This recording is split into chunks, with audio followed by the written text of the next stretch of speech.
ঘরে কি কোনো খাবার নেই? আমার যে খুব ক্ষুধা পেয়েছে।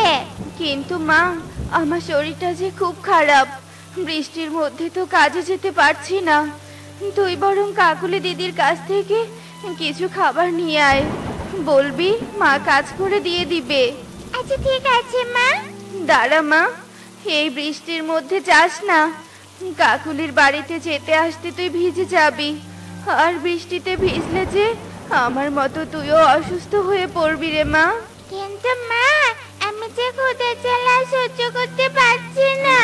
সেটা তো আমিও জানি রে মা, তাই তোর জন্য ছাতার ব্যবস্থা করে দিচ্ছি। কিন্তু মা, তুমি এখন ছাতা কোথায় পাবে? ঘরের চালা দিয়ে পানি পড়বে বলে কিছু কচু পাতা কেটে এনে রেখেছিলাম, সেগুলো দিয়ে একটা ছাতা বানিয়ে দিচ্ছি। এরপর টুনি কচু পাতা দিয়ে ছাতা বানাতে থাকে, আর এক পর্যায়ে সে একটি কচু পাতার ছাতা বানিয়ে ফেলে। বাহ মা, তুমি তো অনেক সুন্দর ছাতা বানাতে পারো। এর উপর রং করলে বাজারের ছাতার মতো দেখা যাবে। হ্যাঁ রে মা, এখন তাড়াতাড়ি কাকুলি দিদির বাড়িতে যা।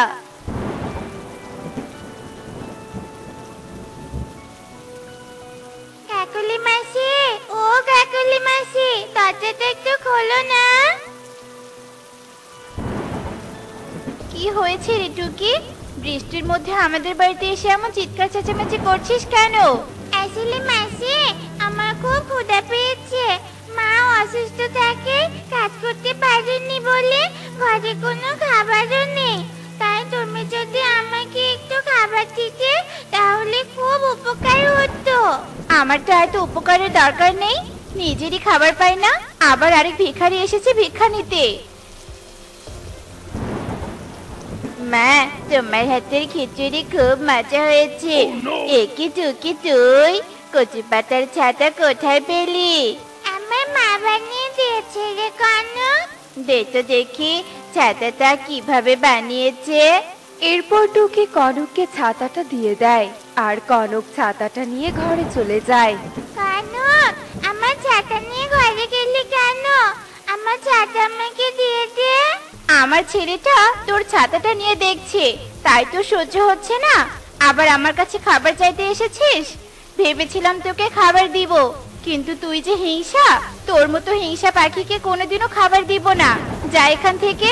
আমি তো ভেবেছিলাম কনক বুঝি ছাতাটা আমাকে দিবে না। আচ্ছা ঠিক আছে, তাহলে দেখ কনক, আমি বাইরে দাঁড়িয়ে আছি। হ্যাঁ, তুই বাইরেই দাঁড়িয়ে থাক, তোকে আর ছাতা দিচ্ছি না। এসব বলে কাকুলি দরজা বন্ধ করে ঘরে চলে যায়, আর এভাবেই বেশ কিছুক্ষণ কেটে যায়। কাকুলি মাসি, দরজাটা খোলো। কনক, আমার ছাতাটা দিয়ে দে, আমি সুখী মাসি বাড়িতে যাব। তোর ছাতা ভেঙে গেছে, এখন চিৎকার না করে আমাদের ঘরের সামনে থেকে চলে যা তো।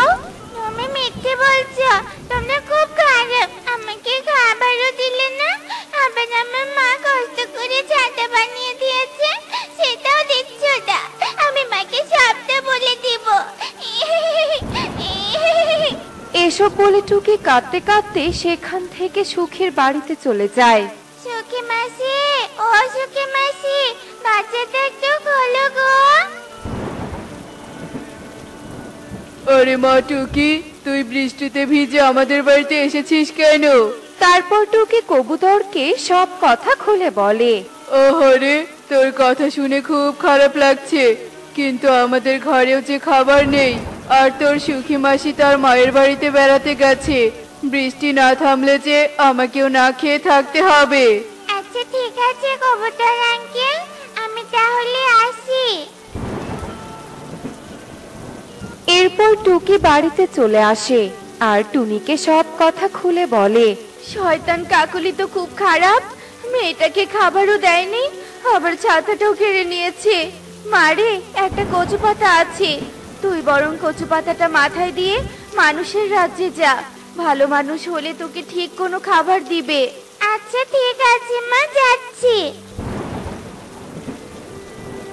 এরপর টুকি কচু পাতা মাথায় দিয়ে মানুষের রাজ্যে যাওয়ার জন্য বাড়ি থেকে বেরিয়ে পড়ে, আর সে উঠতে উঠতে মানুষের রাজ্যে পৌঁছে যায়।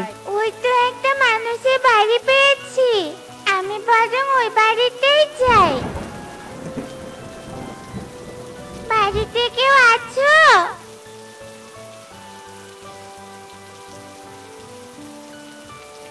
এ কি ছোট পাখি, তুমি হঠাৎ মানুষের রাজ্যে কেন এসেছো? আমার খুব ক্ষুধা পেয়েছে, আমাকে কিছু খাবার খেতে দিবে? আচ্ছা ঠিক আছে, তুমি এখানে দাঁড়াও, আমি এখনই তোমাকে খাবার দিচ্ছি।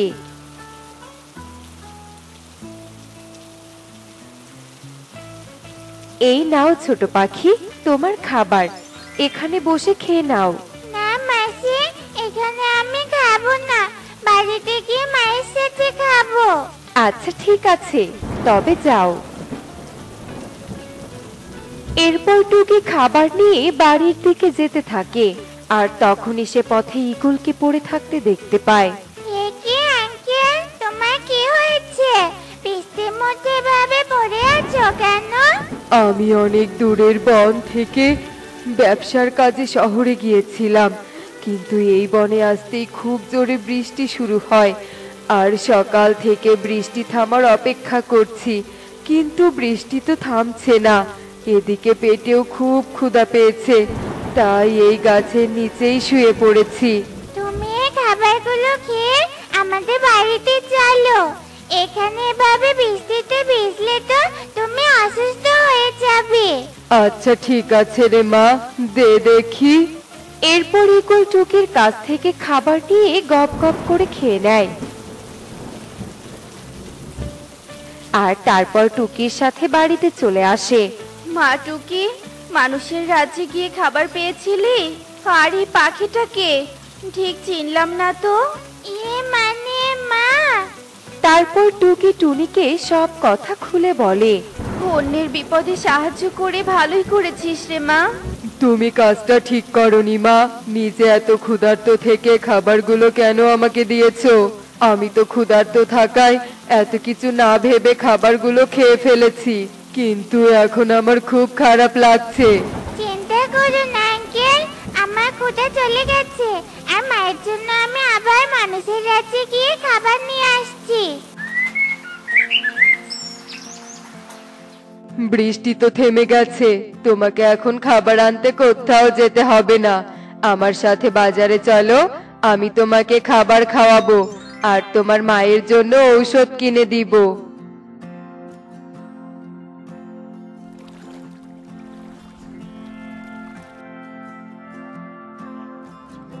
এই যে পাখি, আমাকে 2 প্লেট খাবার দাও, আর 1 প্লেট প্যাকেট করে দাও তো। আচ্ছা ঠিক আছে দাদা, দিচ্ছি।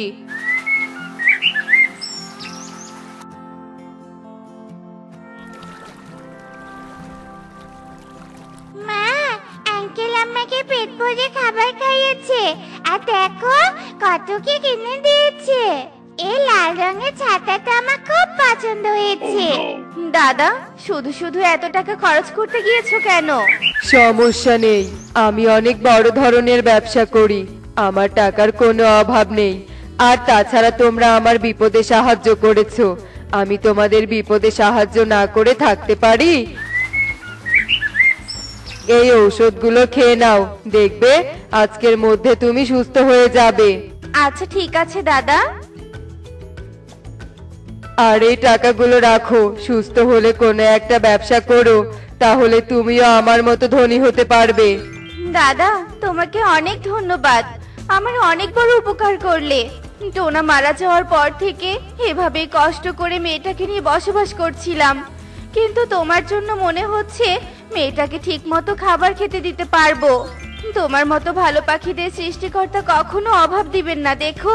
হ্যাঁ টুনি, সবকিছু তো সৃষ্টিকর্তার ইচ্ছেতেই হয়েছে। আমি এখন চলি, তোমরা ভালো থেকো। এসব বলে ঈগল সেখান থেকে চলে যায়, আর এভাবেই সেই দিন কেটে যায়। পরের দিন টুনি সুস্থ হয়ে যায়। মা টুকি, চল আজ আমরা ব্যবসার জন্য দোকান কিনতে যাব। কি ব্যবসা করবে মা? ছাতার ব্যবসা করবো রে মা, কারণ গরিব পাখিরা বেশি টাকার জন্য ছাতা কিনতে পারে না, তাই খুব কম দামে গরিব পাখিদের কাছে ছাতা বিক্রি করব। হ্যাঁ মা, তুমি একদম ঠিক বলেছো। এরপর টুনি ও টুকি বাজারে চলে যায়, আর এভাবেই সেই দিন কেটে যায়। পরদিন কাকলি ছাতা কিনতে বাজারে চলে আসে। টুনি, তুই বুঝি এখন ছাতার দোকানে থাকিস? আমাকে একটা ভালো ছাতা দে তো। হ্যাঁ কাকুলি দিদি, আমি ছাতার দোকানে থাকি ঠিকই, কিন্তু তুমি জানো এটা আমার দোকান। আচ্ছা এবার বলো তো কি রঙের ছাতা নিবে? তোর দোকান মানে? তুই এত টাকা কোথায় পেলি যে ব্যবসা শুরু করলি? সৃষ্টিকর্তা চাইলে সবই সম্ভব। তবে তোমার মতো সব পাখিরা যদি অন্যের বিপদে সাহায্য না করে, আরো বিপদে ফেলার চেষ্টা করে, তাহলে আর উন্নতি করা সম্ভব নয়। আমাকে ক্ষমা করে দে রে টুনি, সেই দিন তোর মেয়ের সাথে অন্যায় করা আমার ঠিক হয়নি। এসব বলে কাকুলি সবার সামনে লজ্জা পেয়ে সেখান থেকে চলে যায়। আরে বাহ, এবার তো অনেক নতুন শসা হয়েছে। যাই, এগুলো বাজারে বিক্রি করে আসি, নিশ্চয়ই অনেক ভালো দাম পাওয়া যাবে। আর দেরি করা ঠিক হবে না, যাই যাই।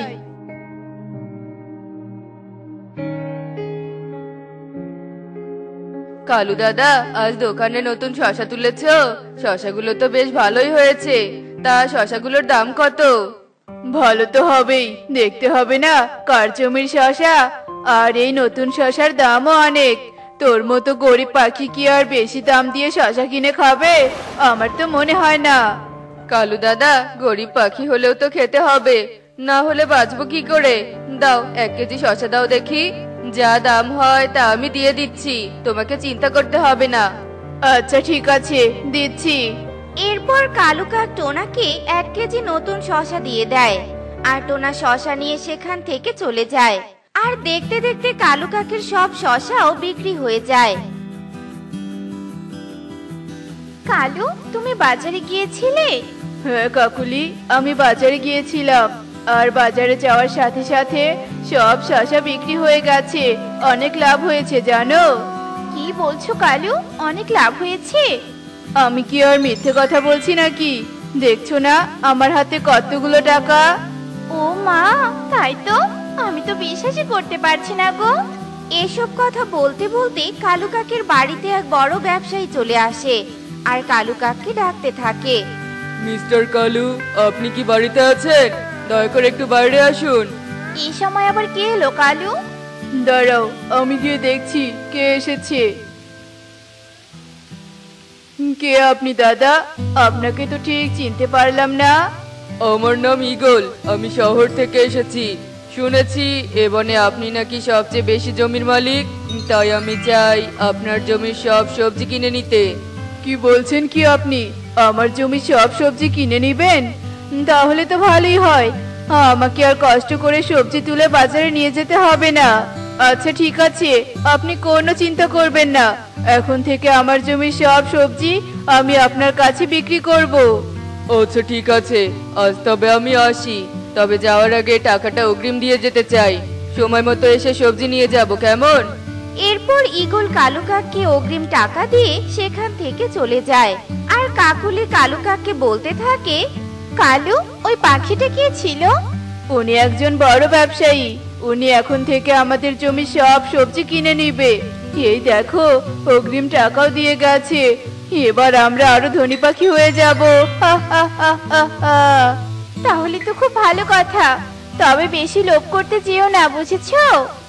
কাকুলি, তুমি আজে বাজে কথা বলতে এসো না তো, সরে যাও, আমার অনেক কাজ পড়ে আছে, আমাকে জমিতে যেতে হবে। এরপর কালু কাক তার জমিতে চলে যায়, আর নতুন করে জমি প্রস্তুত করে এবং তাতে আবারও শসা চাষ করে। এভাবেই বেশ কিছুদিন কেটে যায়। আর একদিন ঈগল কালু কাকের কাছে আসে। মিস্টার কালু, আপনার জমির সবজি কেমন হয়েছে? দাদা, আমার জমির সবজি তো অনেক ভালো হয়েছে, তা আপনি কি আজই সবজিগুলো নিয়ে যাবেন? হ্যাঁ, আমি আজই সবজিগুলো নিয়ে যাব। সবজিগুলো কোথায় আছে আমাকে দেখিয়ে দিন, আমার কর্মীরা সবজিগুলো গাড়িতে তুলবে। সবজিগুলো তো আমি তুলে পাশের ঘরে রেখে দিয়েছি, আসুন আমি আপনাকে দেখিয়ে দিচ্ছি। মিস্টার কালু, এবার আমি আসি, এই নিন আপনার টাকা, এর সাথে পরের বারের অগ্রিম টাকা দিয়ে দিয়েছি। আচ্ছা দাদা, আপনি একসাথে কত সবজি কিনে নিতে পারবেন? যতগুলো সবজি আপনি চাষ করতে পারবেন। আপনি যদি এবার আরো বেশি সবজি ফলাতে পারেন, তবে আমি আরো বেশি টাকা দিয়ে সবজি কিনে নিয়ে যাব, কিন্তু সবজি একদম টাটকা হতে হবে। ওসব নিয়ে আপনি একদম চিন্তা করবেন না দাদা। আচ্ছা ঠিক আছে, তাহলে আমি এবার 1 মাস পরে আসব। এবার আমি চলি। এরপর ঈগল সেখান থেকে চলে যায়। আর কালু কাক আবারও তার জমি প্রস্তুত করতে থাকে আর জমিতে সবজি চাষ করে। এভাবেই বেশ কিছুদিন কেটে যায়। আর কালু কাক মনে মনে একটা বুদ্ধি করতে থাকে। আমাকে শশার ফলন আরো বাড়াতে হবে, তাহলে আমি আরো বেশি টাকা পাবো। আমাকে এক্ষুনি টুনির ঔষধের দোকানে যেতে হবে। এ কি কালু দাদা, তুমি? হ্যাঁ রে টুনি, আমি। তোর দোকানে কি ফলন বৃদ্ধি করার ঔষধ পাওয়া যাবে? হ্যাঁ কালু দাদা, পাওয়া যাবে। আমাকে ফলন বৃদ্ধির ঔষধ দে তো দেখি। আচ্ছা ঠিক আছে, তুমি দাঁড়াও, আমি দিচ্ছি। এই নাও দাদা, ফলন বৃদ্ধির ঔষধ। তবে এই ওষুধ জমিতে সামান্য পরিমাণ দিতে হবে, বুঝলে? বেশি দেয়া যাবে না কিন্তু। আচ্ছা, আমি সামান্য পরিমাণেই দিব। তুই কোনো চিন্তা করিস না টুনি। এ কথা বলে কালু কাক ঔষধ নিয়ে বাড়িতে চলে যায়। আর যেই না রাত হয়ে যায়, ঠিক তখনই কালু কাক তার জমিতে চলে যায় আর বেশি বেশি করে ফলন বৃদ্ধির ঔষধ জমিতে দিয়ে দেয়। এরপর সে বাড়িতে চলে আসে। যা ঔষধ দিয়েছি না, একদিনে ফলন দ্বিগুণ হয়ে যাবে। আমার তো ভেবে আনন্দ হচ্ছে। এবার একটু ঘুমিয়ে নেওয়া যাক। কি ব্যাপার কালু, আজ এত সকাল সকাল ঘুম থেকে উঠলে যে? আসলে কাকুলি, আমাকে জমিতে যেতে হবে, তাই সকাল সকাল ঘুম থেকে উঠেছি। ও আচ্ছা, তাই বলো। তা সকালে নাস্তা করবে তো নাকি? না না, নাস্তা করার সময় নেই, এখন আমি আসি। এরপর কালু কাক তার জমিতে চলে যায় আর সেখানে গিয়ে দেখতে পায় তার জমির সব শসা নষ্ট হয়ে গেছে। তা দেখে কালু কাক অবাক হয়ে যায়। হায় হায়, এ কি সর্বনাশ হলো! শস্যগুলো নষ্ট হয়ে গেল কি করে? আমি তো ফসল বৃদ্ধির ঔষধ দিয়েছিলাম, সেজন্য কি শস্যগুলো নষ্ট হয়ে গেছে? এখন আমি ঈগল দাদাকে সবজি দিব কি করে? হায় হায় রে, আমার এ কি সর্বনাশ হয়ে গেল! কালু যখন এসব ভেবে কাঁদছিল, ঠিক তখনই ঈগল সেখানে আসে। মিস্টার কালু, এবার আপনার জমির সবজি কেমন হয়েছে? আজই সবজি নিয়ে যেতে পারবো তো? এ কি, জমির সবজিগুলো তো দেখছি সব নষ্ট হয়ে গেছে। তাহলে আমাকে সবজি দিবেন কি করে?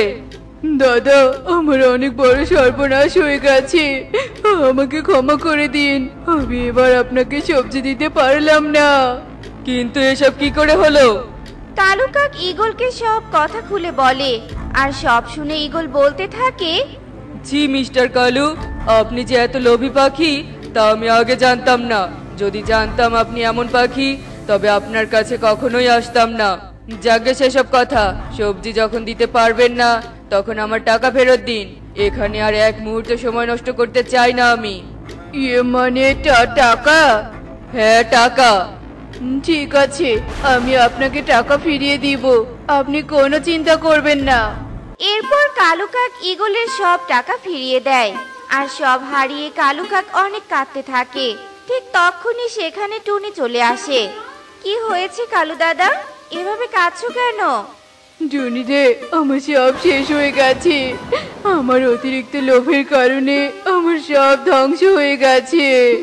কিসব বলছো? আমি তো কিছুই বুঝতে পারছি না। এরপর কালু টুনিকে সব কথা খুলে বলে। সব শুনে টুনি বলতে থাকে, কালু দাদা, তোমাকে তো আগেই বারণ করেছিলাম অতিরিক্ত ঔষধ না দিতে, তবুও তুমি এমন কাজ কেন করেছো? এখন বুঝতে পেরেছো তো, লোভ করলে লাভ নয়, বরং নিজেরই ক্ষতি হয়। তাই আমাদের কখনোই লোভ করা উচিত নয়, উচিত সবসময় পরিশ্রম করা, আর তাহলেই জীবনে সফলতা আসবে। হ্যাঁ টনি, বুঝতে পেরেছি। এখন থেকে আমি আর লোভ করব না, এখন থেকে আমি অনেক অনেক পরিশ্রম করব।